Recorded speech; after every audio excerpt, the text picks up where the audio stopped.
ವ್ಯಾಪ್ತಿ ಪ್ರದೇಶದಿಂದ ಹೊರಗೆ ಅಂತ ಟೈಟ್ಲ್ ಕೊಟ್ಟು ಸುದೀಪ್ ಬಗ್ಗೆ ಮಾತಾಡಲಿಕ್ಕೆ ಕೊಟ್ಟರೆ ಏನಾಗ್ಬೋದು? ಖಂಡಿತ ಅಲ್ಲ. ಬಟ್ ನಾನು ಹೇಳೋ ಸಬ್ಜೆಕ್ಟ್ ಇದೆಯಲ್ಲ, ಅದು ವ್ಯಾಪ್ತಿ ಪ್ರದೇಶದಿಂದ ಹೊರಗೆ ಸುದೀಪ್ ಇದ್ದ ಆ ಟೈಮಿನ ಕೆಲವು ಘಟನೆಗಳು.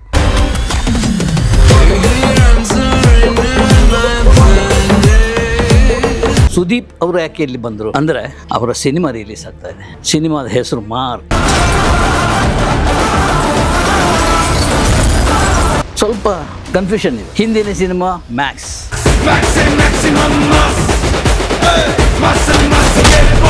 ಇದು Mark. Ajay Markandayya superintendent police ಮತ್ತಲ್ಲಿದ್ರು ಸಸ್ಪೆನ್ಷನ್ ಇದ್ರು ಡ್ಯೂಟಿ ಇರ್ತಾರೆ. ಯಾಕೆ ಹೀಗೆ?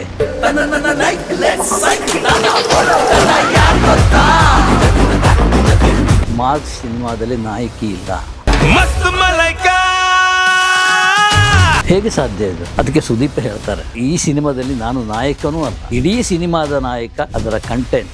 ಫಸ್ಟ್ ಟೈಮ್ ನನ್ನ ಇಷ್ಟು ಕ್ಲೋಸ್ ಅಪ್ ಅಲ್ಲಿ ನೋಡ್ತಾ ಇದೆಯಲ್ಲ ಸ್ಟೀಫನ್, ಚೆನ್ನಾಗಿದ್ದೀನಿ. ಇದರಲ್ಲಿ ವಿಲನ್ ಇದ್ದಾರೆ, ಒಂದು ಚಾಲೆಂಜ್ ಇದೆ, ನಾಯಕಿ ಇಲ್ಲ. 107 ದಿನ ಶೂಟಿಂಗ್ ಆಗಿ 18 ಗಂಟೆಗಳ ಕಾಲ ಕೆಲಸ ಮಾಡಿದ್ದಾರೆ. ಇದರ ಕಥೆಯ ಆಯ್ಕೆಯೇ ಒಂದು ರೋಮಾಂಚಕ. ಮಾರ್ಕ್ ನನ್ಕಿಂತ ಡೇಂಜರ.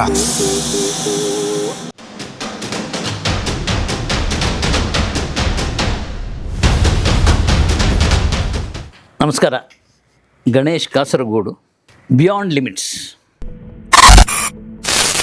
ಈ ಯೂಟ್ಯೂಬ್ ಚಾನಲ್ನ ಒಂದು ಜನಪ್ರಿಯ ಅಂಕಣ. ವ್ಯಾಪ್ತಿ ಪ್ರದೇಶದಿಂದ ಹೊರಗೆ, ವ್ಯಾಪ್ತಿ ಪ್ರದೇಶದಿಂದ ಹೊರಗೆ ಅಂತ ಟೈಟ್ಲ್ ಕೊಟ್ಟು ಸುದೀಪ್ ಬಗ್ಗೆ ಮಾತಾಡಲಿಕ್ಕೆ ಕೊಟ್ಟರೆ ಏನಾಗ್ಬೋದು? ಖಂಡಿತ ಅಲ್ಲ. ಬಟ್ ನಾನು ಹೇಳೋ ಸಬ್ಜೆಕ್ಟ್ ಇದೆಯಲ್ಲ, ಅದು ವ್ಯಾಪ್ತಿ ಪ್ರದೇಶದಿಂದ ಹೊರಗೆ ಸುದೀಪ್ ಇದ್ದ ಆ ಟೈಮಿನ ಕೆಲವು ಘಟನೆಗಳು. ಸುದೀಪ್ ಅವರು ಯಾಕೆ ಇಲ್ಲಿ ಬಂದರು ಅಂದರೆ, ಅವರ ಸಿನಿಮಾ ರಿಲೀಸ್ ಆಗ್ತಾ ಇದೆ. ಸಿನಿಮಾದ ಹೆಸರು ಮಾರ್ಕ್. ಸ್ವಲ್ಪ ಕನ್ಫ್ಯೂಷನ್ ಇದೆ. ಹಿಂದಿನ ಸಿನಿಮಾ ಮ್ಯಾಕ್ಸ್, ಇದು ಮಾರ್ಕ್. ಯಾಕೆ ಹೀಗೆ?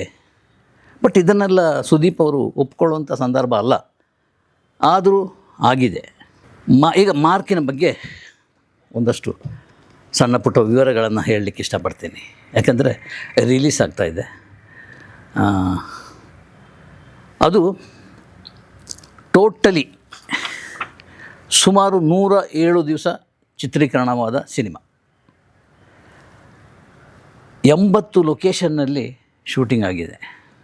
ಮಾರ್ಕ್ಸ್ ಸಿನಿಮಾದ ಬಗ್ಗೆ ನಾನು ಮಾತಾಡ್ತಾ ಇದ್ದೀನಿ. 80 ಲೊಕೇಶನ್ಗಳಲ್ಲಿ ದಿನದ 18 ಗಂಟೆಗಳ ಕಾಲ ಕೆಲಸ ಮಾಡಿದ್ದಾರೆ ಸುದೀಪ್ ಅವರು. ನಾನು ದೀಪು ಅಂತ ಕರೀತೇನೆ, ಅವರು ನನ್ನನ್ನು ಗುರುಗಳ ಅಂತ ಕರೀತಾರೆ. ಅದು ನಾನು ಪಡೆದುಕೊಂಡ ಗೌರವ. ಅಕಸ್ಮಾತ್ ಈಗ ಮಾತಾಡ್ತಾ ಹೋದಾಗೆ ಕೆಲವೊಮ್ಮೆ ಏಕವಚನದಲ್ಲಿ ಮಾತಾಡಿದರೆ ಅದು ನಮ್ಮ ನಡುವಿನ ಬಾಂಧವ್ಯದ ಸಲಿಗೆ ಅಷ್ಟೇ ಹೊರತು ಕೇವಲವಾಗಿ ಯೋಚನೆ ಮಾಡಿ ಮಾತಾಡಿದ್ದಲ್ಲ ಅಂತ ತಿಳ್ಕೊಂಡು ದಯವಿಟ್ಟು ಇದನ್ನು ಪ್ರಾರಂಭಿಸಬೇಕು. ಸಿನಿಮಾದಲ್ಲಿ ನಾಯಕಿ ಇಲ್ಲ, ಮಾರ್ಕ್ಸ್ ಸಿನಿಮಾದಲ್ಲಿ ನಾಯಕಿ ಇಲ್ಲ. ಹೇಗೆ ಸಾಧ್ಯ ಇದು? ಅದಕ್ಕೆ ಸುದೀಪ್ ಹೇಳ್ತಾರೆ, ಈ ಸಿನಿಮಾದಲ್ಲಿ ನಾನು ನಾಯಕನೂ ಅಲ್ಲ, ಇಡೀ ಸಿನಿಮಾದ ನಾಯಕ ಅದರ ಕಂಟೆಂಟ್. ಅಂದರೆ ಅದು ಒಳಗೊಂಡ ಕತೆ, ನಾಯಕ. ಆದ್ದರಿಂದ ನಾಯಕ ಮತ್ತು ನಾಯಕಿ ಇಲ್ಲದ ಕಥೆಯೇ ನಾಯಕನಾಗಿರುವ ಸಿನಿಮಾ ಮಾರ್ಕ್. ಇದರಲ್ಲಿ ವಿಲನ್ ಇದ್ದಾರೆ, ಒಂದು ಚಾಲೆಂಜ್ ಇದೆ, ನಾಯಕಿ ಇಲ್ಲ. 107 ದಿನ ಶೂಟಿಂಗ್ ಆಗಿದೆ, 18 ಗಂಟೆಗಳ ಕಾಲ ಕೆಲಸ ಮಾಡಿದ್ದಾರೆ. ಇದರ ಕಥೆಯ ಆಯ್ಕೆಯೇ ಒಂದು ರೋಮಾಂಚಕ ಅನುಭವ ಅಂಥೇಳಿ ಸುದೀಪ್ ಅವರು ಹೇಳ್ತಾ ಇದ್ದಾರೆ. ಇಲ್ಲಿ 2 ವಿಚಾರ ಇಡೀ ಸಿನಿಮಾದಲ್ಲಿ ಮುಖ್ಯವಾಗಿ ನಮ್ಮ ಗಮನ ಸೆಳೆಯುತ್ತೆ. ಒಂದು ಹಾಡು, ಇನ್ನೊಂದು ಫೈಟ್. ಇದು ನಿಮಗೆ ಗೊತ್ತಿಲ್ಲ, ಇದು 2 ತೀರಾ ವಿರೋಧಿ ನಮ್ಮ ಸುದೀಪ್ ಅವರು. ಕಾರಣ ಫೈಟು. ಒಬ್ಬ 10 ಜನರನ್ನು ಹೊಡೆದಾಕೋದು, 100 ಜನರನ್ನು ಹೊಡೆದಾಕೋದು, ಇದೆಲ್ಲ ಕಲ್ಪನೆಗೆ ಮೀರಿದಂಥ ವಿಷಯ. ಆದರೆ ಇದು ಸಿನಿಮಾ. ಆ ಕಾರಣಕ್ಕಾಗಿ ಸುದೀಪ್ ಅವರು ಇಂಥ ಒಂದು ಫೈಟ್ ಸೀನಲ್ಲಿ ಭಾಗವಹಿಸ್ತಾರೆ. ಇನ್ನು ಡ್ಯಾನ್ಸ್ ಕಲ್ಪಿಸಿ ನೋಡಿ. ಡ್ಯಾನ್ಸ್ ಸುದೀಪ್ ಅವರು ಡ್ಯಾನ್ಸ್ ಮಾಡೋದನ್ನು ನೋಡಿದ್ದೀರ ನೀವೆಲ್ಲಾದರೂ? ನನ್ನ ಹತ್ರ ಗುರುಗಳೇ, ಈ ಸಿನಿಮಾದವರು ನನ್ನನ್ನು ಸೇರಿಕೊಂಡು ನನ್ನನ್ನು ಸಿನಿಮಾದಲ್ಲಿ ಹಾಕ್ಕೊಂಡು ಹೀರೋ ಆಗಿ ಮಾಡಿ ಡ್ಯಾನ್ಸ್ ಮಾಡಲಿಕ್ಕೆ ಹೇಳಿದರೆ ಅಷ್ಟು ಉದ್ದ ಇದ್ದೀನಿ, ಕಾಲು ಆಡಿಸೋದು ಕೈ ಆಡಿಸೋದು. ನಾನು ಕರೆದು ಹೇಳ್ತೀನಿ ಅವರನ್ನು, ನನಗೆ ಹೆಚ್ಚು ಕಷ್ಟ ಕೊಡಬೇಡಿ, ನನಗೆ ಹೆಚ್ಚು ಹಿಂಸೆ ಕೊಡಬೇಡಿ, ಎಷ್ಟು ಕೈ ಆಡಿಸ್ಲಿಕ್ಕೆ ಸಾಧ್ಯನೋ ಎಷ್ಟು ಕಾಲು ಆಡಿಸ್ಲಿಕ್ಕೆ ಸಾಧ್ಯನೋ ಅಷ್ಟು ಮಾತ್ರ ಮಾಡಿ ನನ್ನನ್ನು ಡ್ಯಾನ್ಸ್ ಸೀಕ್ವೆನ್ಸಲ್ಲಿ ಉಪಯೋಗಿಸ್ಕೊಳ್ಳಿ ಅಂತೇಳಿ. ನನಗೆ ಒಂದು ಹಳೆ ಘಟನೆ ನೆನಪಾಗ್ತದೆ. ಅದು ಅಮಿತಾಬ್ ಬಚ್ಚನ್ಗೆ ಸಂಬಂಧಪಟ್ಟಿದ್ದು. ಅದು ಅಷ್ಟೇ, ಉದ್ದ ಕಾಲು, ಎತ್ತರ, ಅಜಾನುಬಾಹು ಅಮಿತಾಬ್ ಬಚ್ಚನ್ ಅವರಿಗೆ ಡ್ಯಾನ್ಸ್ ಹೇಳಿಕೊಡೋದಂದರೆ ಪರಮ ಕಷ್ಟದ ಕೆಲಸ. ಯಾರೇ ಕೊರಿಯೋಗ್ರಾಫರ್ ಹೋದರೂ ಕೂಡ ಅಮಿತಾಬ್ ಬಚ್ಚನ್ನ ತಮಗೆ ಬೇಕಾದ ಹಾಗೆ ಕುಣಿಸ್ಲಿಕ್ಕೆ ಆಗಲ್ಲ. ಅಮಿತಾಬ್ ಬಚ್ಚನ್ಗಾಗಿ ಡ್ಯಾನ್ಸ್ ಡೈರೆಕ್ಟ್ ಮಾಡಬೇಕಾಗುತ್ತೆ ಕೊರಿಯೋಗ್ರಾಫರ್. ಅಮಿತಾಬ್ ಬಚ್ಚನ್ ನೇಚರ್, ಅವರ ಬಾಡಿ ಲ್ಯಾಂಗ್ವೇಜ್ ಹೇಗಿದೆಯೋ ಅದಕ್ಕೆ ತಕ್ಕ ಹಾಗೆ ಅವರು ಮೋಲ್ಡ್ ಮಾಡಬೇಕಾಗುತ್ತೆ. ನನಗೆ ಒಂದು ಕತೆ ಹೇಳಿದರು ನಮ್ಮ ಇವರು ಡ್ಯಾನ್ಸ್ ಡೈರೆಕ್ಟರ್. ಏನಪ್ಪ ಅಂದರೆ, ಒಂದು ಸಿನಿಮಾ, ಆ ಸಿನಿಮಾದ ಹೆಸರನ್ನು ಮರೆತುಬಿಟ್ಟಿದ್ದೇನೆ. ಆ ಸಿನಿಮಾದ ಡ್ಯಾನ್ಸ್ ಡೈರೆಕ್ಟ್ ಮಾಡಲಿಕ್ಕೆ ನಮ್ಮ ಈ ಕೊರಿಯೋಗ್ರಾಫರನ್ನು ಕರೀತಾರೆ ಅಲ್ಲಿ. ಆ ಡ್ಯಾನ್ಸ್ ಡೈರೆಕ್ಟರ್ ಹೆಸರು, ಕೊರಿಯೋಗ್ರಾಫರ್ ಹೆಸರು ಚಿನ್ನಿ ಪ್ರಕಾಶ್ ಅಂತ. ಚಿನ್ನಿ ಪ್ರಕಾಶ್ ಕರೆದಾಗ ಎಲ್ಲರೂ ಲೇವಡಿ ಆಡಿದರು, ಏನು ದಕ್ಷಿಣ ಭಾರತದಿಂದ ಕರೆಸಿದ್ದಾರೆ ಅಮಿತಾಬ್ ಬಚ್ಚನ್ಗೆ, ಇಲ್ಲೇ ಸಾಕಷ್ಟು ಜನ ಇದ್ದರು, ಅವರನ್ನು ಯಾಕೆ ಕರೆಸಬೇಕಿತ್ತು. ಇದೊಂದು ಸವಾಲಾಗಿ ತೊಗೊಂಡ್ರು ನಮ್ಮ ಚಿನ್ನಿ ಪ್ರಕಾಶ್ ಅವರು. ಈ ವಿಷಯವನ್ನು ನನಗೆ ಸ್ವತಃ ಚಿನ್ನಿ ಪ್ರಕಾಶ್ ಅವರು ಹೇಳಿದ್ದು ಬಾಂಬೆಯಲ್ಲಿ ಓಂಕಾರ ಸಿನಿಮಾ, ಓಂಕಾರ ಉಪೇಂದ್ರ ಅವರ ಸಿನಿಮಾ ಶೂಟಿಂಗ್ ನಡೀತಿದ್ದಾಗ ಅಲ್ಲಿ ಬಂದಿದ್ದಂತಹ ನಮ್ಮ ಚಿನ್ನಿ ಪ್ರಕಾಶ್ ಅವರು ಒಂದು ಸೈಡ್ ಕೂತ್ಕೊಂಡು ಈ ಕಥೆಯನ್ನು ಹೇಳಿದ್ದಾರೆ. ಅಂದರೆ ಡ್ಯಾನ್ಸ್ ಡೈರೆಕ್ಟ್ ಮಾಡಿದರು, ಕುತೂಹಲ. ಅಷ್ಟು ಜನ ಬೇಡ ಅಂತೇಳಿ ಹೇಳಿದ್ದ ವ್ಯಕ್ತಿ ಬಂದು ಡ್ಯಾನ್ಸ್ ಡೈರೆಕ್ಟ್ ಮಾಡಿ ಏನಾಗುತ್ತೋ ಏನೋ ಅಂತ ಒಂದು ಟೆನ್ಷನ್. ಅಮಿತಾಬ್ ಬಚ್ಚನ್ಗೂ ಟೆನ್ಷನ್ ಇತ್ತು, ಜಯಾ ಬಚ್ಚನ್ಗೂ ಟೆನ್ಷನ್ ಇತ್ತು, ಹೇಗೆ ಮಾಡಿದ್ದಾರೆ ಏನಂತ. ಯಾಕಂದರೆ ಅವರಿಗೆ ಸಂಬಂಧಪಟ್ಟು ಚಿನ್ನಿ ಪ್ರಕಾಶ್ ಹೊಸಬ್ರು. ಪ್ರೊಜೆಕ್ಷನ್ ಶೂಟಿಂಗ್ ಆಯಿತು, ಆ ಹಾಡಿನ ಪೋರ್ಷನ್ ಮಾತ್ರ ಹಾಕಿ ನೋಡುವಂಥ ಪ್ರೋಗ್ರಾಮ್ಗಳು. ಅಲ್ಲಿ ಚಿನ್ನಿ ಪ್ರಕಾಶ್ ಅವರು ನೋಡ್ತಾರೆ. ನೋಡ್ತಾ ಅವರಿಗೆ ಇಷ್ಟ ಆಗ್ಬಿಡ್ತು, ಖುಷಿಯಾಯಿತು. ಸ್ವಲ್ಪ ಹೊತ್ತಾಗೋಗ ಹಿಂದಿನಿಂದ ಅಮಿತಾಬ್ ಬಚ್ಚನ್ ಓಡ್ಕೊಂಡು ಬಂದು ಅಪ್ಕೊಡ್ತಾರೆ. ಯಾಕಂದರೆ ಅಷ್ಟು ಚೆನ್ನಾಗಿ ಡ್ಯಾನ್ಸ್ ಕೊರಿಯೋಗ್ರಾಫರ್ ಮಾಡಿದ್ದಾರೆ ಚಿನ್ನಿ ಪ್ರಕಾಶ್ ಅವರು. ಹಿಂದ್ಗಡೆ ಕೂತ್ಕೊಂಡಿರೋದು ಚಿನ್ನಿ ಪ್ರಕಾಶ್ ಅವ್ರಿಗೆ ಗೊತ್ತಿಲ್ಲ, ಅಮಿತಾಬ್ ಬಚ್ಚನ್ ಕೂತ್ಕೊಂಡಿರೋದು. ಅದೊಂದು ಅವರಿಗೆ ಒಂದು ಆಘಾತ, ಆಶ್ಚರ್ಯ ಎಲ್ಲವೂ ಒಂದೇ ಸಲ ಅವರಿಗೆ ಕೂಡಿ ಬಂತು. ಸೊ ಅಲ್ಲಿಂದ ಶುರುವಾದ ಚಿನ್ನಿ ಪ್ರಕಾಶ್ ಅವರ ಜರ್ನಿ ಬಾಲಿವುಡ್ನಲ್ಲಿ ಮತ್ತೆ ಕಂಟಿನ್ಯೂ ಆಯಿತು. ಇದು ಡ್ಯಾನ್ಸ್ ಡೈರೆಕ್ಷನ್ ಕೊರಿಯೋಗ್ರಾಫರ್ ಚಿನ್ನಿ ಪ್ರಕಾಶ್ ಅವರಿಗೆ ಸಂಬಂಧಪಟ್ಟ ಸ್ಟೋರಿ. ಇಲ್ಲಿ ಮಾರ್ಕ್ಸ್ ಸಿನಿಮಾದಲ್ಲಿ ಸುದೀಪಿಗೆ ಡ್ಯಾನ್ಸ್ ಹೇಳಿಕೊಡಬೇಕಪ್ಪ. ಹೇಗೆ? ಸೇಮ್ ಅದೇ ಪ್ರಾಸೆಸ್. ಈ ಕೊರಿಯೋಗ್ರಾಫರ್ ಏನು ಮಾಡಿದರು, ಅವರ ಬಾಡಿ ಲ್ಯಾಂಗ್ವೇಜ್ಗೆ ತಕ್ಕ ಹಾಗೆ ಮೂಮೆಂಟ್ಸ್ಗಳನ್ನು ಇಟ್ಕೊಂಡ್ರು. ಕೈ ಆಡಿಸೋದಾಗಲಿ ಕಾಲು ಆಡಿಸೋದಾಗಲಿ ಸ್ವಲ್ಪ ಹೆಚ್ಚೇ ಇದೆ. ನೀವು ಒಂದು ಹಾಡನ್ನು ನೋಡಿದರೆ ಗೊತ್ತಾಗುತ್ತೆ ಸುದೀಪ್ ಅವರು ಎಷ್ಟು ಸಲೀಸಾಗಿ ಎಷ್ಟು ಸುಂದರವಾಗಿ ಡ್ಯಾನ್ಸ್ ಮಾಡಿದ್ದಾರೆ ಎಂಬುದು ಗೊತ್ತಾಗುತ್ತೆ. ಬಟ್ ಪಟ್ಟ ಕಷ್ಟ ಮಾತ್ರ ತುಂಬ ದೊಡ್ಡದು. ಸೊ ಇಷ್ಟು ಸುದೀಪ್ ಅವರ ಮಾರ್ಕ್ಸ್ ಸಿನಿಮಾದ ಪುಟ್ಟ ವಿವರ. ಅದು ರಿಲೀಸ್ ಆಗ್ತಾ ಇರೋದ್ರಿಂದ ಇದು ಒಂದು ಇಂಟ್ರಡಕ್ಷನ್ ಆಗಿ ನಾನು ತಗೊಂಡೆ. ಆಮೇಲೆ ಈ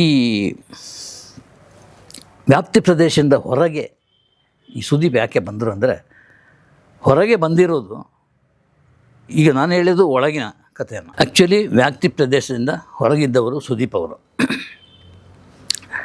ಐರನ್ ಲೆಗ್ ಅಂತ ಕರೀತಾ ಇದ್ದರು. ಕಾರಣ ಏನಪ್ಪ ಅಂದರೆ, ಅವರು ಆ್ಯಕ್ಟ್ ಮಾಡಿದ ಮೊದಲ ಸಿನಿಮಾದ ಹೆಸರು ಬ್ರಹ್ಮ. ಸಾಮಾನ್ಯವಾಗಿ ನಮ್ಮ ಚಿತ್ರರಂಗದಲ್ಲಿ ತುಂಬ ಜನ ಆ್ಯಕ್ಟ್ ಮಾಡಿದಂಥ ಮೊದಲ ಚಿತ್ರ ರಿಲೀಸೇ ಆಗಿರೋದು. ಈ ಸುದೀಪ್ ಫಿಲ್ಮ್ ಕೂಡ ಅಷ್ಟೇ, ತುಂಬ ತುಂಬ ಖುಷಿಯಲ್ಲೇ ಆ್ಯಕ್ಟ್ ಮಾಡಿದಂಥ ಸಿನಿಮಾ ಬ್ರಹ್ಮ. ಅರ್ಧ ಶೂಟಿಂಗ್ ಆಯಿತು, ಅದರಲ್ಲಿ ಅಂಬರೀಷ್ ಇದ್ದಾರೆ, ಅಂಬರೀಷ್ ಬಂದು ಸಪೋರ್ಟ್ ಮಾಡಿದ್ದಾರೆ. ಏನಾದರೂ ಪ್ರಯೋಜನ ಆಗಿಲ್ಲ, ಸಿನಿಮಾ ಅರ್ಧಕ್ಕೆ ನಿಂತೋಯ್ತೋ, ರಿಲೀಸ್ ಆಗಿಲ್ವೋ ಏನೋ, ಅದು ಕಾರಣ ಆಯಿತು. ನೆಕ್ಸ್ಟ್ ಸುದೀಪ್ ಅವರು ಆ್ಯಕ್ಟ್ ಮಾಡಿದ್ದು ಅಭಯ್ ನಾಯ್ಡು ಅವರು ಪ್ರೊಡ್ಯೂಸ್ ಮಾಡಿದಂಥ ತಾಯವ್ವ ಸಿನಿಮಾ. ತಾಯವ್ವ ಸಿನಿಮಾದಲ್ಲಿ ಟೈಟ್ಲಿಗೆ ತಕ್ಕ ಹಾಗೆ ಉಮಾಶ್ರೀ ಅವರು ತಾಯವ್ವ, ಆ ಕ್ಯಾರೆಕ್ಟರ್ ಉಮಾಶ್ರೀ ಹೈಲೈಟ್ ಆಗುವಂಥದ್ದು. ಆದರೆ ಆ ಸಿನಿಮಾ ತೋಪೆದ್ದೋಯ್ತು. ಬಿಡುಗಡೆ ಆಗಿದ್ದರೂ ಕೂಡ ಸಿನಿಮಾ ಸೋತೋಯ್ತು. ಬಾಕ್ಸ್ ಆಫೀಸ್ನಲ್ಲಿ ಶೋಚನೀಯ ಸೋಲು ಕಂಡುಬಿಡ್ತು ತಾಯವ್ವ. ನೆಕ್ಸ್ಟು ಬೇರೆ ದಾರಿ ಇರಲಿಲ್ಲ, ಒಬ್ಬ ಒಳ್ಳೆಯ ಡೈರೆಕ್ಟರ್ ಹತ್ರ ಹೋಗೋಣ ಅಂಥೇಳಿ ಸುನೀಲ್ ಕುಮಾರ್ ದೇಸಾಯಿ ಹತ್ತಿರೋದು. ಹೋದಾಗ ಇವರ ಬಾಡಿ ಲ್ಯಾಂಗ್ವೇಜ್ ಆಗಲಿ, ಅವರ ಹೈಟು, ಅವರ ಎಕ್ಸ್ಪ್ರೆಷನ್ ಇದೆಲ್ಲ ನೋಡಿಬಿಟ್ಟು ದೇಸಾಯಿ ಇವರಿಗೆ ಸಣ್ಣ ಪುಟ್ಟ ಪಾತ್ರ ಕೊಟ್ಟರೆ ಸರಿ ಹೋಗಲ್ಲ, ಇವರನ್ನೇ ಹೀರೋ ಮಾಡಬೇಕು, ಹೀರೋ ಕಮೋಡಿಟಿ ಇದ್ದ ಅಂಥೇಳಿ ಯೋಚನೆ ಮಾಡಿ, ಆದರೂ ಒಂದು ಟ್ರಯಲಿಗೆ ಇರಲಿ ಅಂತೇಳಿ ಪ್ರತ್ಯರ್ಥ ಸಿನಿಮಾದಲ್ಲಿ ಒಂದು ಪಾತ್ರ ಕೊಟ್ಟರು, ಸಣ್ಣ ಪಾತ್ರ ಸುದೀಪ್ ಅವರಿಗೆ. ದುರಾದೃಷ್ಟವಶಾತ್ ಪ್ರತ್ಯರ್ಥ ಸಿನಿಮಾ ಸೋತೋಯ್ತು, ಅದು ಕೂಡ ಸೋತೋಯ್ತು. ನೋಡ್ರಿ, ಒನ್ ಬೈ ಒನ್ ಸೋಲು. ಆಮೇಲೆ ಅದೇ ಸುನೀಲ್ ಕುಮಾರ್ ದೇಸಾಯಿ ಅವರು ಸುದೀಪ್ ಅವ್ರನ್ನ ಹಾಕ್ಕೊಂಡು ಸ್ಪರ್ಶ ಸಿನಿಮಾ ಮಾಡಿದರು. ಅದ್ಭುತ ಸಿನಿಮಾ, ಅದ್ಭುತ ಪರ್ಫಾರ್ಮೆನ್ಸ್, ಅದ್ಭುತ ಹಾಡು, ಅದ್ಭುತ ಕ್ಯಾಮರಾ ಕೆಲಸ, ಅದ್ಭುತ ನಿರೂಪಣೆ ದೇಸಾಯಿ ಅವರು, ಎಲ್ಲವೂ ಇತ್ತು. ಟ್ರ್ಯಾಜಿಡಿ ಏನಂದರೆ ಅದೇ ಟೈಮಿಗೆ ಅದು ರಿಲೀಸ್ ಆಗೋ ಹೊತ್ತಿಗೆ ಅಣ್ಣವರನ್ನು ವೀರಪ್ಪನ್ ಕಿಡ್ನ್ಯಾಪ್ ಮಾಡಿಬಿಟ್ಟ. ಸೊ ಇಡೀ ಚಿತ್ರರಂಗ ಮಾತ್ರ ಅಲ್ಲ, ಇಡೀ ಕರ್ನಾಟಕ ಸ್ತಬ್ಧ ಹೋಗ್ಬಿಡ್ತು. ಚಿತ್ರರಂಗ ಅಂತೂ ಶೂಟಿಂಗ್ ನಿಲ್ಲಿಸ್ಬಿಡ್ತು, ಜನ ಸಿನಿಮಾಕ್ಕೆ ಹೋಗೋದನ್ನು ನಿಲ್ಲಿಸ್ಬಿಟ್ರು. ಸೊ ಸ್ಪರ್ಶ ಆ ಮಟ್ಟಿಗೆ ತುಂಬ ಅದ್ಭುತ ಪ್ರೊಡಕ್ಷನ್ ಆಗಿದ್ದರೂ ಕೂಡ ಈ ಕಾರಣಕ್ಕಾಗಿ ಸೋತೋಯ್ತು. So 4 cinema one by one ಸೋತಾ ಹೋದಾಗ ಸುದೀಪ್ ಅವರಿಗೆ ಬ್ರ್ಯಾಂಡ್ ಆಗಿರುವಂಥದ್ದು ಟೈಟಲ್ ಐರನ್ ಲೆಗ್, ಕಾಲಿಟ್ಟಲ್ಲಿ ಉದ್ಧಾರ ಆಗಲ್ಲ ಅಂತ ಚಿತ್ರರಂಗವೇ ಬ್ಯಾನ್ ಮಾಡಿಬಿಡ್ತು, ಬಿರುದು ಕೊಡ್ಬಿಡ್ತು ಸುದೀಪ್ ಅವರಿಗೆ. ಆಗ ಬಂದದ್ದೇ ಹುಚ್ಚ ಸಿನಿಮಾ. ಇದು ಸೇತು ಸಿನಿಮಾದ ತಮಿಳಿನ ಸಿನಿಮಾದ ರೀಮೇಕ್. ಸೊ ಆ್ಯಕ್ಚುಲಿ ಆ ಹುಚ್ಚ ಸಿನಿಮಾದಲ್ಲಿ ನಮ್ಮ ಶಿಲ್ಪಾ ಶ್ರೀನಿವಾಸ್ ಅವರು ಆ್ಯಕ್ಟ್ ಮಾಡಬೇಕಾಗಿತ್ತು. ಅವರು ರೈಟ್ಸ್ ತೊಗೊಂಡು ಬಂದು ತಾವೇ ಹುಚ್ಚನ ಪಾತ್ರ ಮಾಡಬೇಕು ಅಂತ ಆಸೆಪಟ್ಟು ರೈಟ್ಸ್ ತೊಗೊಂಡು ಬಂದ ವ್ಯಕ್ತಿ ಶಿಲ್ಪಾ ಶ್ರೀನಿವಾಸ್. ಆದರೆ ಯಾಕೋ ಅದಕ್ಕೆ ಬೇಕಾಗಿ ತಯಾರಿಯನ್ನು ಮಾಡ್ಕೊಂಡಿದ್ರು ಅವರು. ತುಂಬ ಹೇರ್ ಕಟ್ ಮಾಡಿದರು, ಎಕ್ಸಸೈಸ್, ಬಾಡಿ ಸ್ವಲ್ಪ ಕಮ್ಮಿ ಮಾಡಿ ಏನೇನೋ ಅದಕ್ಕೆ ಆ ಪಾತ್ರಕ್ಕೆ ತಕ್ಕ ಹಾಗೆ ಮೋಲ್ಡ್ ಮಾಡ್ಕೊಂಡಿದ್ರು ತಮ್ಮನ್ನು ತಾವು. ಆದರೆ ಅದು ಆಗಿಲ್ಲ. ಯಾವುದಕ್ಕೂ ಟೈಮ್ ಕೂಡಿ ಬರಬೇಕು. ಸುದೀಪ್ ಅವರಿಗೆ ಟೈಮ್ ಕೂಡಿ ಬಂತು.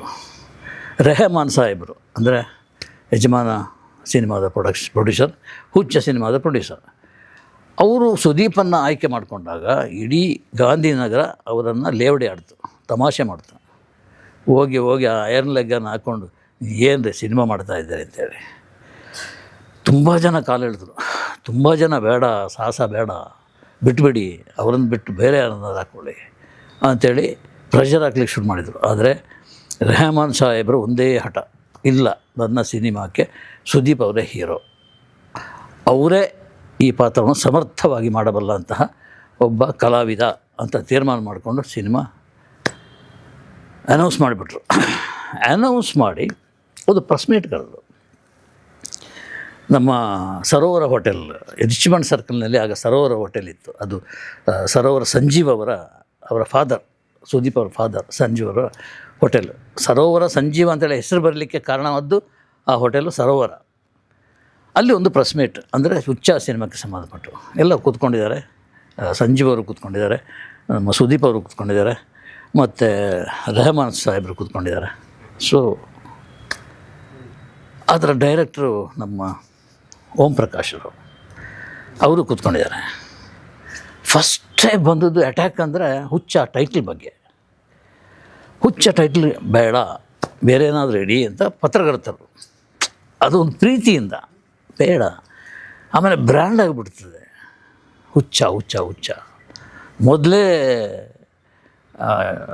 ಐರನ್ ಲೆಗ್ ಅಂತ ಹೇಳಿದವರು ಆತನ ಹುಚ್ಚ ಅಂತೇಳಿ ಪರ್ಮನೆಂಟ್ ಆಗಿಬಿಡ್ತದೆ ಅಂಥೇಳಿ. ಸೊ ಪ್ರೆಸ್ ಮೀಟ್ ಯಾವಪ್ಪೇ ಇಲ್ಲ. ನಮ್ಮ ರೆಹಮಾನ್ ಸಾಹೇಬರು ಟೈಟ್ಲ್ ಚೇಂಜ್ ಮಾಡಲಿಕ್ಕೆ ಒಪ್ಕೊಳ್ಳಿಲ್ಲ, ಒಪ್ಪೇ ಇಲ್ಲ.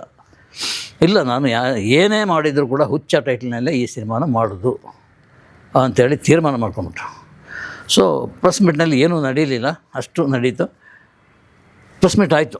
ಆಮೇಲೆ ಅಲ್ಲಿ ಸ್ವಲ್ಪ ಕತ್ತಲಿನ ಜಾಗ ಇದೆ ಹೋಟೆಲ್ನ ಈ ಕಡೆ, ಅಲ್ಲೆಲ್ಲ ಲೈಟ್, ಮಿಣುಕು ಲೈಟ್ಗಳು. ನಾನು ಸುದೀಪ್ ಅವ್ರನ್ನ ಕರ್ಕೊಂಡು, ಆಗ ಸುದೀಪ್ ಏನು ಸ್ಟಾರ್ ಏನೂ ಆಗಿರಲಿಲ್ಲ, ಒಂದು ಅದೇ 4 ಸಿನಿಮಾ, ಐರನ್ ಲೆಗ್ ಇತ್ಯಾದಿ ಇತ್ಯಾದಿ. ನಾನು ಈಚೆ ಕರೆದು ಹೇಳಿದೆ, ಸುದೀಪ್, ದೀಪು ಅಂತ ಕರೀತೆ ನಾನು, ದೀಪು ನೀವು ಈ ಸಿನಿಮಾ ಫಸ್ಟ್ ಸಿನಿಮಾ ತುಂಬ ಅದ್ಭುತ ಸಬ್ಜೆಕ್ಟ್, ತಮಿಳಿನಲ್ಲಿ ಸೂಪರ್ ಹಿಟ್ ಆಗಿದೆ, ವಿಕ್ರಮ್ ಅದ್ಭುತವಾಗಿ ಪರ್ಫಾರ್ಮ್ ಮಾಡಿದ್ದಾರೆ, ಎಲ್ಲ ನೀನು ಮಾಡೋದಿರಲಿ ಅನುಮಾನ ಇಲ್ಲ, ತುಂಬ ಚೆನ್ನಾಗಿ ಮಾಡ್ತೀಯ, ಆದರೆ ಟೈಟ್ಲ್ ಮಾತ್ರ ನಿನಗೆ ಪರ್ಮನೆಂಟಾಗಿ ಅಂಟಿಕೊಂಡು ಬರ್ತದೆ. ಈ ಸಿನಿಮಾ ಸೋತರು ಗೆದ್ದರು ನಿನ್ನ ಆ ಟೈಟ್ಲ್ ಹುಚ್ಚ ಸುದೀಪ ಅಂತೇಳಿ ಬಂದುಬಿಡ್ತದೆ ಅಂತೇಳಿ. ಆ ಟೈಟ್ಲ್ ಚೇಂಜ್ ಮಾಡು ಅಂತ ನಾನು ಸ್ವಲ್ಪ ಪುಸ್ಲಾಶ್ರಿಗೆ ಹೊರಟೆ. ಇಲ್ಲ, ಸುದೀಪ್ ಕೂಡ ಪಕ್ಕ ಇದ್ದಾರೆ. ಇಲ್ಲ ಗುರುಗಳೇ, ಅಲ್ಲಿ ಏನಾಗಿದೆ ಅಂದರೆ ಆ ಸಿನಿಮಾದಲ್ಲಿ ಹೀರೋನ ಹೆಸರು ಕೃಷ್ಣ ಅಂತೇಳಿ, ಎಲ್ಲರೂ ಕರೆಯೋದು ಕಿಚ್ಚ ಅಂತೇಳಿ. ಸೊ ಹುಚ್ಚ ಅಂದ್ಕಿಂತ ಹೆಚ್ಚಾಗಿ ಕಿಚ್ಚ ಹೆಸರೇ ಟೈಟ್ಲೇ ಸೂಪರ್ ಹಿಟ್ ಆಗಿಬಿಡುತ್ತೆ ಅಂತ ನನಗೆ ಅನಿಸುತ್ತೆ ಅಂತ ಆಗ ಹೇಳಿದ ಸುದೀಪ್ ಅವರು. ನನಗೆ ಈಗ ಹೌದಲ್ಲ, ಕಿಚ್ಚ ಸುದೀಪ, ಕಿಚ್ಚ ಕ್ರಿಯೇಷನ್ಸ್ ಎಲ್ಲ ಕಿಚ್ಚ ಕೃಷ್ಣನ ಆಶೀರ್ವಾದ ಅದು. ಸೊ ಅಲ್ಲಿಂದ ಶುರುವಾದ ಪ್ರಯಾಣ ಈಗ ಮಾರ್ಕ್ವರೆಗೆ ಬಂದಿದೆ. ಸುದೀಪ್ ಏನಾಗಿದ್ದಾರೆ ಅಂತ ನಿಮಗೆಲ್ಲ ಗೊತ್ತು. ಅದರ ಹಿನ್ನೆಲೆಯಲ್ಲಿ ಒಂದು ಸಣ್ಣ ಸ್ಟೋರಿ ಬೇರೆ ಒಂದಿದೆ, ಅದು ಸುದೀಪಿಗೆ ಸಂಬಂಧಪಟ್ಟಿದ್ದಲ್ಲ, ಸುದೀಪ್ ಫಾದರ್ ಸರೋವರ ಸಂಜೀವ್ ಅವರಿಗೆ ಸಂಬಂಧಪಟ್ಟಿದೆ. ಇದನ್ನು ಸಂಜೀವ್ ಅವರೇ ಹಿರಿಯರು, ನಮಗೆ ತುಂಬ ಆತ್ಮೀಯರು, ಎಲ್ಲವನ್ನು ಹೇಳುವಂಥ ಒಬ್ಬ ಸಹೃದಯಿ ಸಂಜೀವ್ ಅವರು. ಒಂದು ದಿವಸ ಹೀಗೆ ಕೂತ್ಕೊಂಡಾಗ ಅವರ ಕಥೆಯನ್ನು ಹೇಳಲಿಕ್ಕೆ ಶುರು ಮಾಡಿದರು ಸಂಜೀವ್ ಅವರು. ಏನಂದರೆ ಸಿನಿಮಾದಲ್ಲಿ ಹೀರೋ ಆಗಬೇಕು ಅಂತ ಆಸೆ ಪಟ್ಟವರು ಸಂಜೀವ್ ಅವರು. ಪರ್ಸನಾಲಿಟಿ ಈಗಲೂ ನೋಡಿ ಎಷ್ಟು ಮುದ್ದಾಗಿದ್ದಾರೆ, ಎಷ್ಟು ಚೆನ್ನಾಗಿದ್ದಾರೆ. ವಯಸ್ಸಾದರೂ ಕೂಡ ಆ ಕಳೆ ಹೋಗಿಲ್ಲ. ಸೊ ಟ್ರ್ಯಾಜಿಡಿ ಏನಂದರೆ ಅವರಿಗೆ ಇಡೀ ಸಂಸಾರ ಕುಟುಂಬವನ್ನು ನೋಡ್ಕೊಳ್ಬೇಕಾದ ಜವಾಬ್ದಾರಿ ಬಂತು. ಅವರು ಶಿವಮೊಗ್ಗದವರು, ಅವರು ಮದುವೆ ಆದವರು ಶೃಂಗೇರಿಯವರು, ಸರೋಜಮ್ಮ ಅಂತ, ಅಂದರೆ ಸುದೀಪ್ ಅವರ ಅಮ್ಮ. ಈಗಿಲ್ಲ, ಅದರ ಇದನ್ನು ಮತ್ತೆ ಹೇಳ್ತೀನಿ. ಸೊ ಆ ದಂಪತಿಗಳು ಅಲ್ಲಿ ಶಿವಮೊಗ್ಗದಲ್ಲಿರುವಾಗ ಸರೋವರ ಆಗಿರಲಿಲ್ಲ ಆಗ. ಸರೋವರ ಹೋಟೆಲ್ ಶುರು ಮಾಡಿದ್ಮೇಲೆ ಸರೋವರ ಸಂಜೀವ್ ಆದರು. ಬರೀ ಸಂಜೀವ್ ಅವರಿಗೆ 5 ಬಸ್ ಇತ್ತು, ಬಸ್ಸು ಟ್ರಾವೆಲಿಂಗ್. ಇಲ್ಲಿಂದ ಆಗುಂಬೆವರೆಗೆ, ಶಿವಮೊಗ್ಗದಿಂದ ಆಗುಂಬೆವರೆಗೆ ಬಸ್ಸು, ಮಿನಿ ಬಸ್ಸು. ಅಲ್ಲಿಂದ ವಾಪಸ್ಸು ಶಿವಮೊಗ್ಗಕ್ಕೆ ಬರೋದು. ಈ 5 ಬಸ್ಸನ್ನು ನಲ್ಲಿ ಅವರ ಸಂಪಾದನೆ, ಅವರ ಜೀವನ ನಡೀತಾ ಇತ್ತು. ಸಿನಿಮಾದಲ್ಲಿ ಆ್ಯಕ್ಟ್ ಮಾಡಬೇಕು ಅಂತ ಆಸೆ ಅಲ್ವಾ, ಹೇಗೆ ಆಗಲ್ಲ. ಆ ಸಂಪಾದನೆ ಏನಿದೆಯೋ ಅದು ಕುಟುಂಬಕ್ಕೆ ಮಾತ್ರ ಮೀಸಲಾಗಿತ್ತು. ಸೊ ಅವರ ಅಣ್ಣ ತಮ್ಮಂದಿರಿಗೆ, ಅವರ ಕುಟುಂಬಕ್ಕೆ ಸಾಕೋ ಜವಾಬ್ದಾರಿ ಇರೋದ್ರಿಂದ ಸಿನಿಮಾದ ಕನಸನ್ನು ಬಿಟ್ಬಿಟ್ಟಿದ್ದರು. ಬೆಂಗಳೂರಿಗೆ ಬಂದರು, ಸರೋವರ ಹೋಟೆಲ್ ಮಾಡಿದರು. ಸೊ ಅಲ್ಲಿ ಏನೋ ಸಣ್ಣ ಪುಟ್ಟ ಬಿಸ್ನೆಸ್ ಮಾಡಿ ಇದರ ಪ್ರೊಡ್ಯೂಸರ್ ಆದರು, ಸ್ಪರ್ಶ ಸಿನಿಮಾದ ಪ್ರೊಡ್ಯೂಸರ್ ಆದರು. ಹೀಗೆ ಸಣ್ಣ ಪುಟ್ಟ ಪಾತ್ರ ಮಾಡಿದರು. ಸುದೀಪ್ ಅವರ ಸಿನಿಮಾದಲ್ಲೂ ಒಂದು ಪಾತ್ರ ಮಾಡಿದ್ದಾರೆ ಅವರು. ಸೊ ಹೀಗೆ ಬೆಳೆದಂಥ ಸಂಜೀವ್ ಅವರು ಸಿನಿಮಾದ ಕನಸನ್ನು ಬಿಟ್ಟರೂ ಕೂಡ ತಮ್ಮ ಕನಸನ್ನು ನನಸು ಮಾಡಲಿಕ್ಕೆ ಮಗ ಇದ್ದಾನಲ್ಲ ಅಂತ ಒಂದು ಖುಷಿ. ಮಗನನ್ನು ಬೆಳೆಸಿದರು ಸಿನಿಮಾ ನಾಯಕನಾಗಿ. ಆದರೆ ಈ ಮಟ್ಟಕ್ಕೆ ಬೆಳೀತಾರೆ ಅಂತ ಸಂಜೀವ್ ಅವರಿಗೆ ಗೊತ್ತಿರಲಿಲ್ಲ. ಒಂದು ದಿವಸಿಗೆ ಕೂತ್ಕೊಂಡು ಮನೆಯಲ್ಲಿ ಕೂತ್ಕೊಂಡಿದ್ದೆ, ಸೋಫಾದಲ್ಲಿ ಇರಲಿಲ್ಲ. ಏನು ಅನಿಸುತ್ತೆ ನಿಮಗೆ ಮಗ ಇಷ್ಟು ದೊಡ್ಡ ಸ್ಟಾರ್ ಆಗಿದ್ದಾರೆ ಅಂತ. ಸಂಜೀವ್ ಅವರು ಹಾಗೆ ಏನು ಮಾತೇ ಇಲ್ಲ, ಸುಮ್ಮನೆ ಕಣ್ಣೀರು ಬರ್ತಾ ಇತ್ತು. ಅಂದರೆ ಅದರ ಹಿನ್ನೆಲೆಯಲ್ಲಿ ಅವರ ಟೆನ್ಷನ್, ಅವರ ಅವಮಾನಗಳು, ಅವರು ಪಟ್ಟ ಪಾಡು ಎಲ್ಲ ನನಗೆ ಕಣ್ಣೀರಿನಲ್ಲಿ ಕಾಣ್ತಾ ಇತ್ತು. ಅಂದರೆ ಏನೂ ಹೇಳಲಿಕ್ಕಾಗದೆ ಆ ಖುಷಿಯನ್ನು, ಅದು ದುಃಖದ ಕಣ್ಣೀರಲ್ಲ, ಒಂದು ಸುಖದ, ಒಂದು ಸಂತೋಷದ ಕಣ್ಣೀರು. ಅಲ್ಲೇ ಅವರು ತಮ್ಮ ಮಗ ಸ್ಟಾರ್ ಆಗಿರೋದ್ರ ಬಗ್ಗೆ ತಮ್ಮ ಅಭಿಪ್ರಾಯವನ್ನು ವ್ಯಕ್ತಪಡಿಸಿದರು ಕಣ್ಣೀರ ಮೂಲಕ. ಸೊ ಈಗ ನೋಡಿದರೆ ದೊಡ್ಡ ಸ್ಟಾರ್ ಆಗಿದ್ದಾರೆ. ಆ ಕಡೆಯಲ್ಲಿ ನೋಡಿದರೆ ಯಾವುದು ಬಿಗ್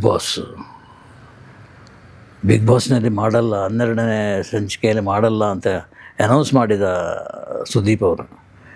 ಆದರೆ ಅದೇನೋ ಅನುಬಂಧ, ಸುದೀಪ್ ಇಲ್ಲದೆ ಬಿಗ್ ಬಾಸ್ ಇಲ್ಲ ಆ ಹಂತಕ್ಕೆ ಅದು ಬಂದಿತ್ತು. 11ನೇ ಸಂಚಿಕೆವರೆಗೆ. 12ನೇ ಸಂಚಿಕೆ ಮಾಡದಿದ್ದರೆ ಯಾರು ಮಾಡೋದು ಅಂತ ಹಲವು ಹೆಸರುಗಳೆಲ್ಲ ಬಂದಿತ್ತು. ನಮಗೆ ಕಲ್ಪಿಸಲಿಕ್ಕೂ ಸಾಧ್ಯ ಇಲ್ಲ ಸುದೀಪ್ ಜಾಗದಲ್ಲಿ ಇನ್ನೊಬ್ಬ ನಟನನ್ನು. ಅವರು ಸಣ್ಣ ಪುಟ್ಟ ಲೋಪದೋಷಗಳನ್ನು ಮುಂದಿಟ್ಟುಕೊಂಡು ನಾವು ಮಾಡಲ್ಲ ಅಂತ ಹೇಳಿದರು. ಅಂದರೆ ಆ ಶೂಟಿಂಗ್ ಸಮಯದಲ್ಲ ಅಥವಾ ಎಲ್ಲೋ ಯಾವುದಕ್ಕೋ ಅದೇ ಇಡೀ ಬಿಗ್ ಬಾಸಿಗೆ ಸಂಬಂಧಪಟ್ಟು ಸಣ್ಣ ಪುಟ್ಟ ಲೋಪದೋಷ ಸರಿಪಡಿಸಿದರೆ ಮಾತ್ರ ಬರ್ತಾನೆ ಅಂತೇಳಿ ಒಂದು ಕಂಡೀಷನ್ ಹಾಕಿದ್ರು. ಅವರು ಎಲ್ಲದಕ್ಕೂ ಒಪ್ಪಿಕೊಂಡು ಈಗ 12ನೇ ಸಂಚಿಕೆಯಲ್ಲಿ ಅದೇ ಸುದೀಪ್ ಅವರು ಬಂದು ಮಾಡ್ತಾಯಿದ್ದಾರೆ. ಅದಕ್ಕೊಂದು ಬೆಲೆ ಬಂದಿದೆ.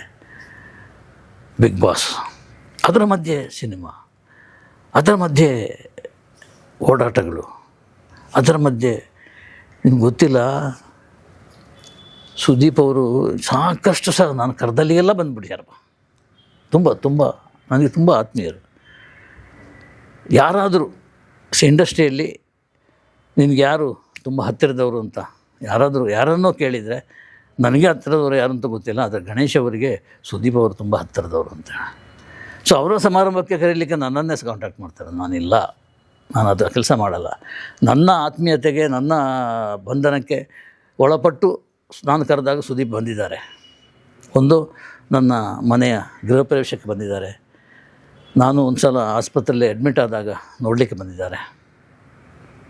ಮತ್ತು ಒಂದು ಸಲ ಬೆಳಿಗ್ಗೆ ಎದ್ದು ಬಂದುಬಿಟ್ಟಾರೆ ಮನೆಗೆ, ಕಾಫಿ ತಿಂಡಿ ತಿನ್ನಲಿಕ್ಕೆ, ನೀರು ದೋಸೆ ಮತ್ತು ಚಟ್ನಿ, ಅದೇ ಆ ಟೇಬಲ್ ಈಗಲಿದೆ. ತಿಂತ ಪಕ್ಕದಲ್ಲಿ ಮಣಿಕಾಂತ್, ನಿಮ್ಗೆ ಗೊತ್ತಿರ್ಬೋದು, ರೈಟರ್, ವಿಜಯ ಕರ್ನಾಟಕದಲ್ಲಿ ದೊಡ್ಡ ಹೆಸರು ಮಾಡಿದವರು, ಈಗ ಉದಯವಾಣಿಯಲ್ಲಿದ್ದಾರೆ. ಮಣಿಕಾಂತ್, ನಾವೆಲ್ಲ ಒಟ್ಟಿಗೆ ಕೂತ್ಕೊಂಡು ತಿಂಡಿ ತಿಂದ ಒಂದು ಸಂದರ್ಭ ಅದು. ಆಮೇಲೆ ಇನ್ಯಾವುದು, ಸುದೀಪ್ ಅವರು ನನ್ನ ಶುಭಂ ಸಿನಿಮಾ ಪುಸ್ತಕ, ಒಂದು ಶುಭಂ ಅಂತ ಒಂದು 900 ಪುಟದ ಒಂದು ಪುಸ್ತಕ ರಿಲೀಸ್ ಮಾಡಲಿಕ್ಕೆ ಸುದೀಪ್ ಅವರು ಬಂದಿದ್ದಾರೆ. ಸುದೀಪ್ ಅವರು ಮಾತ್ರ ಅಲ್ಲ, ರವಿ ಬೆಳಗೆರೆ ಬಂದಿದ್ದಾರೆ, ತಾರಮ್ಮ ಬಂದಿದ್ದಾರೆ. ಸೊ ಅಲ್ಲಿ ಒಂದು ಸಣ್ಣ ಕನ್ಫ್ಯೂಷನ್ ಇತ್ತು. ಹಾಯ್ ಬೆಂಗಳೂರು ಮಾಡ್ತಾ ಇದ್ದಾರಲ್ಲ ನಮ್ಮ ರವಿ ಬೆಳಗೆರೆ, ಅದರಲ್ಲಿ ಸಿಕ್ಕಾಪಟ್ಟೆ ಸುದೀಪ್ ವಿರುದ್ಧ ಬರಿತಾಯಿದ್ರು. ನಾನು ಹಾಯ್ ಬೆಂಗಳೂರಿಗೆ ಬರಿತಾ ಇರೋದು ಗೊತ್ತು ಸುದೀಪ್ ಅವರಿಗೆ. ಒಂದು ದಿವಸ ನನ್ನನ್ನು ಕರೆದು, ಸುದೀಪು ಗುರುಗಳೇ, ಅದೇನು ಸಿಕ್ಕಾಪಟ್ಟೆ ಬರೀತಾ ಇದ್ದಾರೆ ನನ್ನ ವಿರುದ್ಧ, ನಿಮ್ಮ ಗೆಳೆಯರು ತಾನೇ ರವಿ ಬೆಳಗೆರೆ, ಒಂದು ಮಾತು ಹೇಳಿ ಅವರಿಗೆ, ಒಂದು ಮಾತು ಹೇಳಿ ಇನ್ನು ಮುಂದೆ ಸ್ವಲ್ಪ ಮನೇಲಿ ಬೇಜಾರು ಮಾಡ್ಕೊಳ್ತಾರೆ, ನಮ್ಮ ಅಭಿಮಾನಿಗಳು ಬೇಜಾರು ಮಾಡ್ಕೊಳ್ತಾರೆ ಅಂತೇಳಿ ಹೇಳಿದರು. ಆಯಿತು ಹೇಳ್ತಾರೆ ಅಂತ ಬಂದೆ ರವಿ ಹತ್ರ ಕೂತ್ಕೊಂಡು, ಇದು ಸುದೀಪ್ ಹೀಗೆ ಹೇಳಿದ್ದಾರೆ ಅಂದರೆ ಸುದೀಪ್ ಬರ್ತಾರೆ, ಸುದೀಪ್ ನಾನು ಕರೆದ್ರೆ ಬರ್ತಾರೆ, ನಿಮ್ಮ ಆಫೀಸಿಗೆ ಬರ್ತಾರೆ, ಬೇಡ ಅಂತ ಹೇಳಿದ್ರು ರವಿ. ಬೇಡ ಯಾಕೆ, ಅದಿರಲಿ, ಅದೊಂದು ಬೇಕು, ದೊಡ್ಡ ಸ್ಟಾರ್ ಅವರು, ಅವರ ಒಂದು ಸಂಪರ್ಕ ಈ ರೀತಿ ನನಗೆ ಬೇಕು ಅಂತ ರವಿ ಹೇಳಿದರು. ಅಂದರೆ ಅವರಿಬ್ಬರನ್ನು ಸೇರಿಸ್ಲಿಕ್ಕೆ ನನಗೆ ಆಗೇ ಇಲ್ಲ.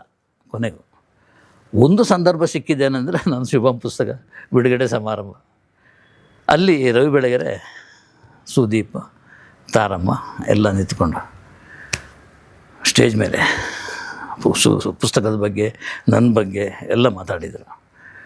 ಅದು ಸಮಾರಂಭ ಬೇರೆ, ಯಾವುದೋ ನಮ್ಮ ಗೆಳೆಯರು ಮಾಡಿದಂಥ ಸಮಾರಂಭ,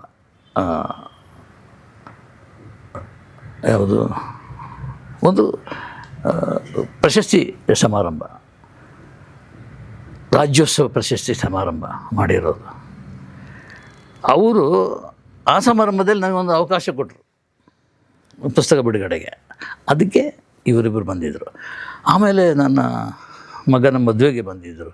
ಎಲ್ಲೋ ಇದ್ದರಪ್ಪ ಸುದೀಪ್, ಹೈದರಾಬಾದ್ನೆಲ್ಲ ಇದ್ದರು. ಫ್ಲೈಟ್ ಮಿಸ್ ಆಗೋಯ್ತು. ಕೊನೆಗೆ ರೋಡಲ್ಲಿ ಡ್ರೈವ್ ಮಾಡ್ಕೊಂಡು ಬಂದರು ಮದುವೆಗೆ. ಇದೆಲ್ಲ ಪ್ರೀತಿ ವಿಶ್ವಾಸಗಳು, ನಾನು ಅದು ಮರೆಯೋಂಗಿಲ್ಲ. ಆಮೇಲೆ ಎಲ್ಲಕ್ಕಿಂತ ಹೆಚ್ಚಾಗಿ ಅವರ ಅಮ್ಮ ಸರೋಜಮ್ಮ ನಾನು ವಿಜಯ ಕರ್ನಾಟಕ ಬಿಟ್ಟು ಚಿತ್ರತಾರ ಶುರು ಮಾಡಿದಾಗ ಸಪೋರ್ಟ್ ಮಾಡಿದ ರೀತಿಯಲ್ಲಿ, ಮಾನಸಿಕವಾಗಿ ಬೇರೆ ಬೇರೆ ರೀತಿಯಲ್ಲಿ ನನಗೆ ಸಪೋರ್ಟ್ ಮಾಡಿದರು.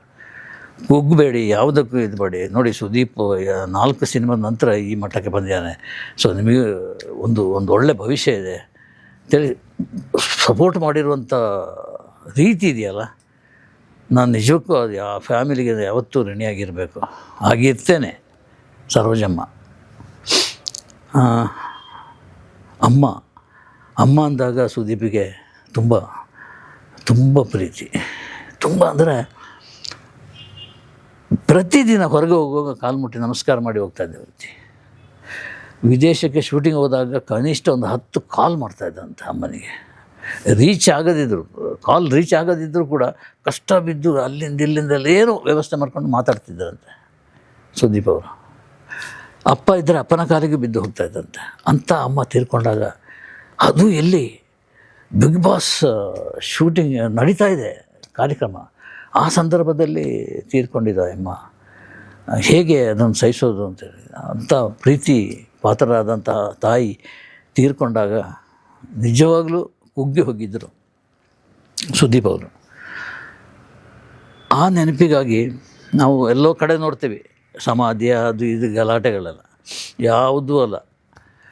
ಮನೆಯಲ್ಲೊಂದು ಅಮ್ಮ ದಿನ ಕೂರ್ತಿದ್ದಂತಹ ಒಂದು ಚೇರ್ ಪ್ರತಿಷ್ಠಾಪಿಸಿ ಅದರ ಕೆಳಗೆ ಒಂದು ಪಾದುಕೆ ಇಟ್ಟು, ಅಮ್ಮ ಉಪಯೋಗಿಸ್ತಿದ್ದಂಥ ಚಪ್ಪಲಿನ ಅದರ ಮೇಲಿಟ್ಟು ಒಂದು ಫೋಟೋ. ಇದು ಸುದೀಪ್ ತಮ್ಮ ತಾಯಿಗೆ ತೋರಿದ ಗೌರವ, ಪ್ರೀತಿ, ವಿಶ್ವಾಸ.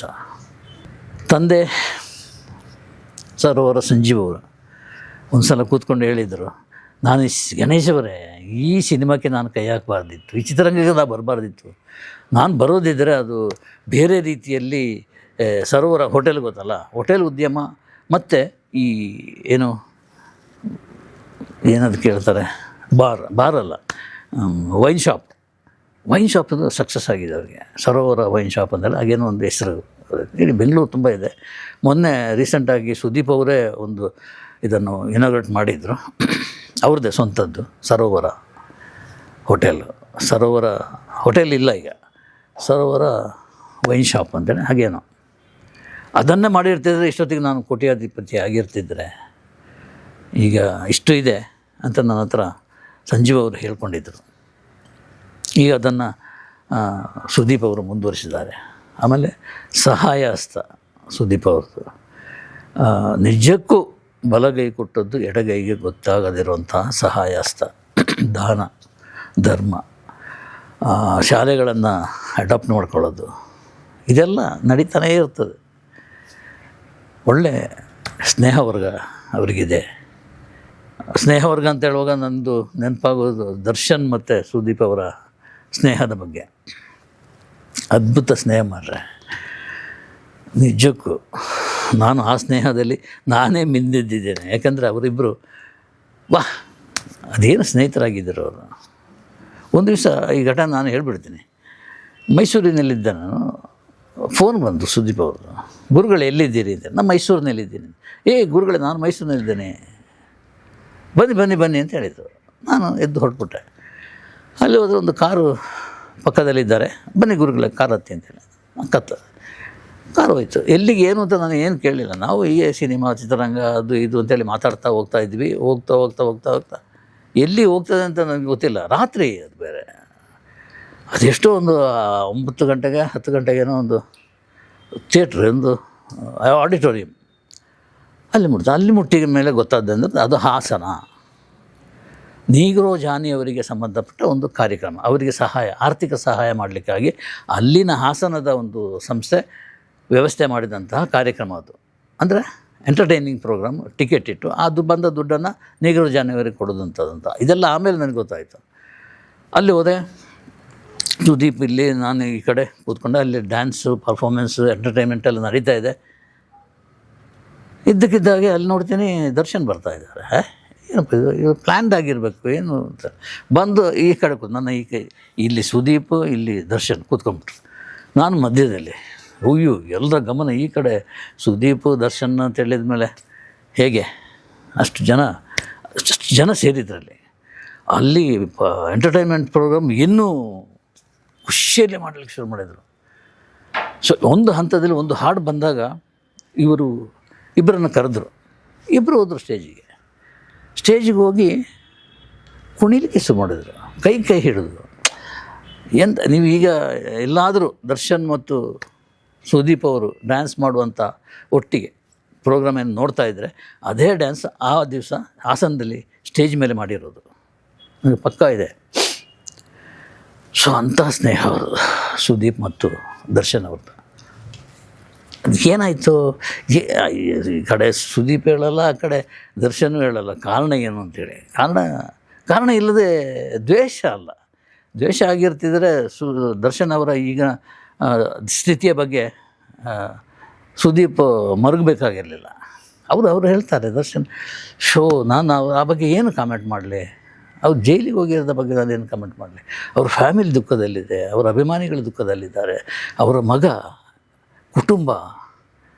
ಹೀಗಿರುವಾಗ ನಾನೇನಾದರೂ ಕಮೆಂಟ್ ಮಾಡಿ ಅವರಿಗೆ ನೋವಾಗುವಂಥ ಪರಿಸ್ಥಿತಿ ಬಂದುಬಿಟ್ರೆ ಅಂಥೇಳಿ ನಾನು ಏನು ಮಾತಾಡಲಿಕ್ಕೆ ಹೋಗಲ್ಲ ಅಂತ ಹೇಳಿದ್ದಾರೆ ಸುದೀಪ್ ಅವರು. ಅದು ಅವ್ರದ್ದು ದೊಡ್ಡ ಗುಣ. ಆಮೇಲೆ ಒಂದು ದಿವಸ ಏನಾಯ್ತು ಅಂದರೆ ಸುದ್ದಿ ಟಿ ವಿ ಅಂತ ಇದ್ದಪ್ಪ ಇಲ್ಲಿ ಶಾಂತಿನಗರದ BMTC ಅಲ್ಲಿ ಆಫೀಸ್ ಸ್ಟುಡಿಯೋ. ಸೊ ನಾನು ಎಲ್ಲರನ್ನ ಕರಿತಾ ಇದ್ದೆ, ನಮ್ಮ ಸ್ಟುಡಿಯೋ ನೋಡಿ ಅಂತೇಳಿ. ಸೊ ಸುದೀಪನ್ನು ಕರೆದಿದ್ದೆ. ಹಾಗೆ ನಾನು ಕಾರ್ನಲ್ಲಿ ಹೋಗಿ ಸುದೀಪ್ ಅವರ ಮನೆ ಮುಂದೆ ಕಾರ್ ನಿಲ್ಲಿಸಿದೆ. ಗುರುಗಳಿಗೆ ಕಾರ್ ಎಲ್ಲಿಟ್ಟಿರಿ, ನಾವು ನಮ್ಮನ್ನು ಕಾರ್ನಲ್ಲಿ ಹೋಗೋಣ ಅಂತ ನನ್ನ ಪಕ್ಕದಲ್ಲಿ ಕೂರಿಸಿದ್ರು. ಅವರ ಕಾರಲ್ಲಿ ಹೋಗ್ತಾ ಇದ್ದಾಗ ಪಕ್ಕನ ಯಾಕೆ ಇದಕ್ಕೆ ಹೇಳ್ಬಾರ್ದು ಅಂತ ಕೇಳಿದೆ ಸುದೀಪ್ ಅವ್ರ ಹತ್ರ. ದೀಪು, ದರ್ಶನ್ ನೀವು ಅಷ್ಟು ಸ್ನೇಹಿತರಾಗಿದ್ದೀರಿ, ಯಾವಾಗೆಲ್ಲ ನೀವು ಕರೆದ್ರು ಎದ್ದುಕೊಂಡು ಹೋಗೋದು, ಚೆನ್ನೈಗೆ ಹೋಗೋದು, ಸಿಂಗಾಪುರ ಎಲ್ಲೆಲ್ಲೋ ಹೋಗ್ತಾ ಇದ್ದಾರೆ ಆರಾಮಾದ. ಆ ಸ್ನೇಹ ಕಂಡು ನಮಗೆ ಯಾರ ಹೊಟ್ಟೆವರಿಯ, ಯಾರ ಶಾಪನ, ಏನು ಗೊತ್ತಿಲ್ಲ. ಯಾಕೆ ಹೀಗಾದ್ರಿ, ಮತ್ತೆ ಸರಿ ಹೋಗಲ್ವಾ ಅಂತ ಕೇಳಿದೆ. ಒಂದೇ ಮಾತು ಹೇಳಿದರು, ಗುರುಗಳೇ ಆ ವಿಚಾರ ಇಲ್ಲಿ ಬಿಟ್ಬಿಡಿ, ಬೇಡ. ದರ್ಶನ್ ಅವರ ಬಗ್ಗೆ ನಾನು ಕಾಮೆಂಟ್ ಮಾಡಲಿಕ್ಕೆ ಹೋಗಲ್ಲ, ಅಥವಾ ನಮ್ಮ ನಡೆದಿರುವಂಥ ಅದ್ರ ಬಗ್ಗೆ ನಾನು ಏನು ಹೇಳಲಿಕ್ಕೆ ಹೋಗಲ್ಲ. ಸೊ ಅದು ಬಿಟ್ಟು ಬೇರೆ ಏನಾದರೂ ವಿಚಾರ ಇದ್ದರೆ ಮಾತಾಡಿ ಅಂತ ಹೇಳಿದೆ. ನನ್ನ ಉದ್ದೇಶ ಅವನ್ನ ಸುದ್ದಿ ಟಿ ವಿ ಕರ್ಕೊಂಡು ಹೋಗೋದು. ಅಕಸ್ಮಾತ್ ಅದು ಅಲ್ಲಿಂದಲೇ ಟರ್ನ್ ಮಾಡಿ ಮನೆಗೆ ಬಂದುಬಿಟ್ರೆ ಅಂತ ನನಗೊಂದು ಗಾಬರಿ ಆಯಿತು. ಇಲ್ಲ ನಾನಿನ್ನು ಅದ್ರ ಬಗ್ಗೆ ಕೇಳಲ್ಲ ಅಂತೇಳಿ ಪ್ರಾಮಿಸ್ ಮಾಡಿದ ಮೇಲೆ ನನ್ನ ಜೊತೆ ಸುದ್ದಿ ಟಿ ವಿಗೆ ಬಂದರು. ಸೊ ಇದು ಇನ್ನೊಂದು ಸಲ ನಾವು ಭೇಟಿಯಾದ ಸಂದರ್ಭ. ಇಷ್ಟು ವಿಷಯ. ವ್ಯಾಪ್ತಿ ಪ್ರದೇಶದಿಂದ ಹೊರಗೆ ಹೇಗಿದ್ದರು ನಮ್ಮ ಸುದೀಪ್ ಅವರು, ವ್ಯಾಪ್ತಿ ಪ್ರದೇಶದಿಂದ ಒಳಗೆ ಹೇಗೆ ಬಂದರು, ಇದರ ಒಂದು ಸಣ್ಣ ವಿಚಾರವನ್ನು ನಿಮ್ಮ ಮುಂದೆ ಹೇಳಿದ್ದೀನಿ. ಸೊ ಸುದೀಪ್ ಬಿಗ್ ಬಾಸ್, ಆಮೇಲೆ ಬೇರೆ ಬೇರೆ ಪದಗಳ ಅವರಿಗೆ ಬಿರುದುಗಳು. ಈಗ ಸಿನಿಮಾ ರಿಲೀಸ್ ಆಗ್ತಾಯಿದೆ, ಮಗಳು ಗಾಯಕಿ ಆಗಿಬಿಟ್ಟಿದ್ದಾರೆ. ಎಷ್ಟು ಚೆಂದ ಹಾಡ್ತಾರೆ ಅಂದರೆ ನೋಡ್ತಾ ಇದ್ದರೆ ಭಾರಿ ಖುಷಿಯಾಗಿಬಿಡ್ತದೆ. ಸೊ ಆ ಮಗಳನ್ನು ಬೆಳೆಸೋ ರೀತಿ ಇದೆಯಲ್ಲ, ಕಣ್ಣಲ್ಲೇ ಯಾವುದೋ ಒಂದು ಸ್ಟೇಜ್ ಮೇಲೆ ಮಗಳನ್ನು ನೋಡಿದೆ, ಹಿಂಗೆ ಮಾಡಿದರು. ಸುದೀಪಲ್ಲಿ ಹಿಂಗೆ ಒಂದು ಸೂಚನೆ ಕೊಟ್ಟರು. ಆ ಎರಡು ಎಕ್ಸ್ಪ್ರೆಷನನ್ನು ಕ್ಯಾಮರಾಮನ್ನ ಕ್ಯಾಚ್ ಮಾಡಿ ಅದನ್ನು ನಮಗೆ ತೋರಿಸೋದಿದೆಯಲ್ಲ, ಒಂದು ಅದ್ಭುತ ಎಕ್ಸ್ಪೀರಿಯನ್ಸ್ ಅದು. ಸೊ ಅಂಥ ಮಗಳನ್ನು ಕೊಟ್ಟಿದ್ದಾರೆ ಅವರ ಮಿಸ್ಸಸ್. ಒಟ್ಟಿನಲ್ಲಿ ಕುಟುಂಬ ತುಂಬ ಚೆನ್ನಾಗಿದ್ದಾರೆ, ಚೆನ್ನಾಗಿರಲಿ ಅಂತ ಹಾರೈಸ್ತಾ ನನ್ನ ಈ ಮಾತುಕತೆಯನ್ನು ಮುಗಿಸ್ತಾ ಇದ್ದೀನಿ. ವ್ಯಾಪ್ತಿ ಪ್ರದೇಶದಿಂದ ಹೊರಗೆ ಥ್ಯಾಂಕ್ ಯು ವೆರಿ ಮಚ್.